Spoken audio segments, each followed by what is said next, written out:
Whilst I have reviewed each of the three Third Doctor Dalek stories on this channel already, I've received several comments requesting that I rank these episodes, though I admit I've struggled to do so. All three of these Dalek episodes are great, and while each contains its own distinct set of flaws, they are all really fun Dalek adventures in their own right. However, I have managed to rank these episodes based on how enjoyable I find them to watch, so as requested by several commenters over the past few weeks, here is my ranking of the Third Doctor Dalek stories. First we have Frontier in Space and Planet of the Daleks. This episode is up first simply because of the fact that it is significantly longer than the two others. Even if you skip Frontier in Space, Planet of the Daleks is still a six-parter, and while some episodes are well paced, there are moments in this story where things slow to a crawl. It's great for atmosphere, and I've definitely had some very enjoyable watches of this story, but the longer runtime and resulting slower pace does somewhat impact this story. Nevertheless, Planet of the Daleks is a great story, arguably one of Terry Nation's best scripts, that incorporates elements of past Dalek stories while taking advantage of the wide assortment of available props, the newfangled colour technology, and even some early use of colour separation overlay or chroma key.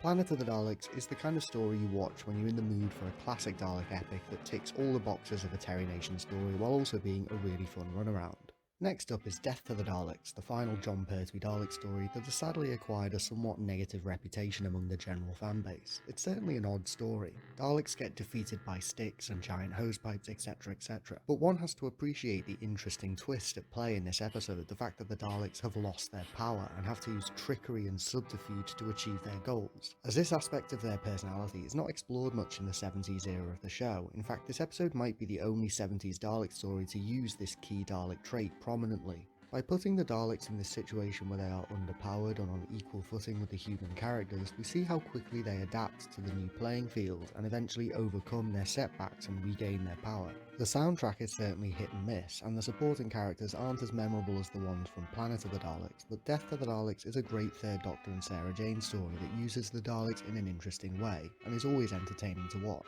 Taking the top spot is Day of the Daleks. I'd like to clarify that I'm talking specifically about the special edition version, which is my personally preferred means of experiencing this story, as without the special edition the subpar Dalek voices bring the story down, but with the added effects, improved editing and enhanced action scenes of the special edition, Day of the Daleks is realised as it was originally intended to be, a time-travelling thriller involving rogue guerrilla fighters from an alternate future travelling back in time to try to avert a catastrophic event that allows the Daleks to take over Earth, featuring the Third Doctor, Joe Grant, the Brigadier and the rest of the unit crew. This is the only episode in Classic Who in which the unit faces the Daleks in battle, and the special edition does this encounter justice with its spectacular finale sequence. The Controller is a great character, maybe the best chief human slave who serves the Daleks character in all of Classic Who. And the interesting use of time travel in this story makes it a standout among not just the Jon Pertwee era but the entirety of Classic Who as a whole, which despite featuring a time machine as part of the central premise, rarely used time travel in the way that Day of the Daleks does.